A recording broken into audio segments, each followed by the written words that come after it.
Sepak terjang Pak Jokowi yang dinilai semakin tidak karuan dan bahkan semakin ngawur, yang sama sekali abai terhadap nilai-nilai moral dan etika, ini tentu telah memunculkan keprihatinan dari banyak kalangan.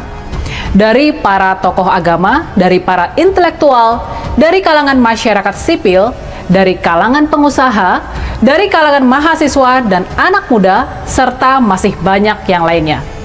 Semua bertanya-tanya dan pada akhirnya juga mencemooh soal slogan revolusi mental yang sempat menjadi trademark dari Pak Jokowi di kampanye tahun 2014. 10 tahun lalu, revolusi mental adalah sebuah harapan yang membangkitkan imajinasi tentang Indonesia yang bersih, bebas korupsi, adil, dan makmur. Sekarang, imajinasi tersebut sirna sudah. Dan makanya kekecewaan terhadap Presiden Jokowi bisa demikian membekas. Luka bisa tertoreh demikian dalam. Janji revolusi mental tidak pernah terwujud. Dan parahnya lagi, ini dia parahnya. Di akhir kepemimpinan Pak Jokowi, justru nilai-nilai moral dan etika yang benar-benar runtuh. Pak Jokowi sendiri yang meruntuhkan nilai-nilai moral dan etika tersebut. Pak Jokowi sendiri yang mematikan harapan akan terwujudnya revolusi mental. Sejak terkuaknya skandal etika berat di Mahkamah Konstitusi yang dilakukan oleh keluarga besar Presiden Jokowi, yang akibatnya muncul sebutan Mahkamah Keluarga, kini semakin banyak terkuak dan terbongkar perilaku-perilaku niretika yang terjadi di dalam pemerintahan. Maka ini catatan pentingnya.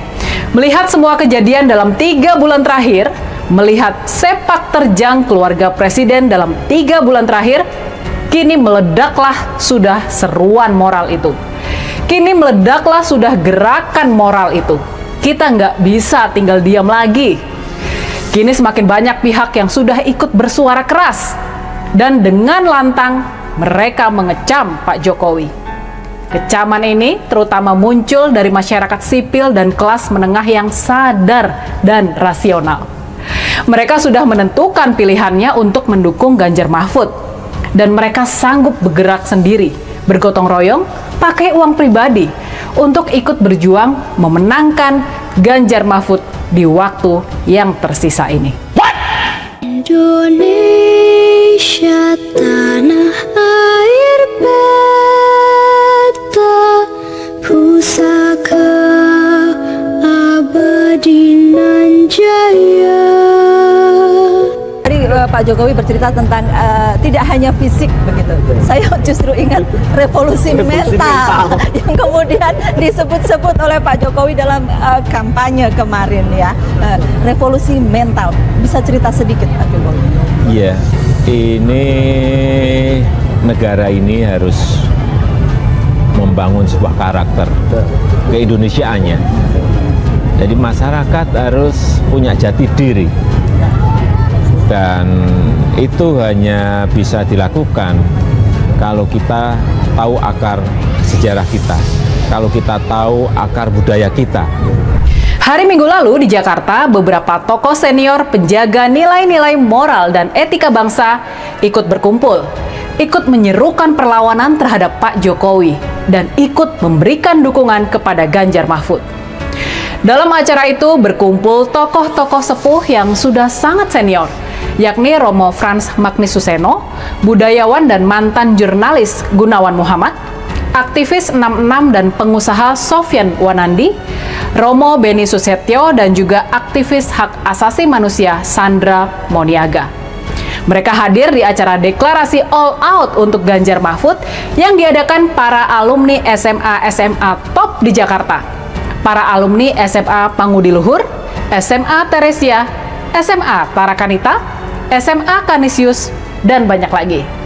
Sudah pasti ini adalah gerakan kelas menengah yang sadar dan rasional.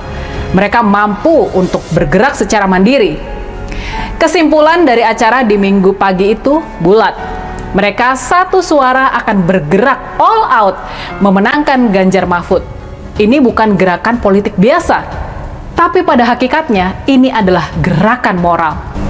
Para tokoh dan alumni bergerak karena kesadaran moral mereka terganggu oleh sepak terjang keluarga Pak Jokowi akhir-akhir ini.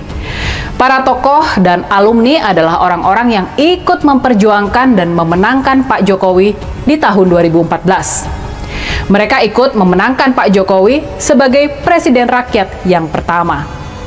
10 tahun lalu mereka ikut terinspirasi oleh teriakan revolusi mental. Dulu mereka all out mendukung Pak Jokowi karena ingin melihat Indonesia yang bersih, berakhlak, dan maju. Tapi harapan itu kini sirna.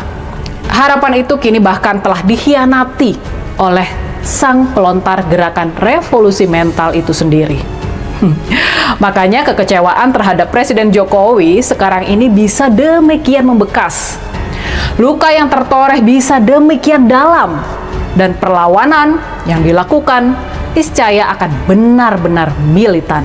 Dalam 3 bulan terakhir, hanya dalam 3 bulan terakhir, sejak adanya skandal etika berat Mahkamah Konstitusi, gelombang dukungan kepada Pak Jokowi sudah berbalik 180 derajat.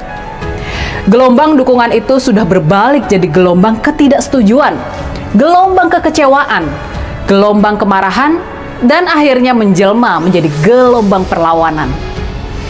Alasan untuk tidak memilih pasangan calon 02 sekarang ini bukan cuma penolakan kepada Eyang Prabowo dan Gibran saja. Ini sudah menjelma jadi penolakan terhadap Presiden Jokowi juga. Sepak terjang Pak Jokowi yang dinilai semakin tidak karuan dan bahkan semakin ngawur, yang sama sekali abai terhadap nilai-nilai moral dan etika ini, tentu telah memunculkan keprihatinan dari banyak kalangan, dari para tokoh agama, dari para intelektual, dari kalangan masyarakat sipil, dari kalangan pengusaha, dan dari kalangan mahasiswa dan anak muda, serta masih banyak yang lainnya. Semua bertanya, dan pada akhirnya juga mencemooh soal slogan revolusi mental yang sempat menjadi trending dari Pak Jokowi di kampanye tahun 2014, 10 tahun lalu. Revolusi mental adalah sebuah harapan yang membangkitkan imajinasi tentang Indonesia yang bersih, bebas korupsi, adil, dan makmur. Sekarang sudah sirna.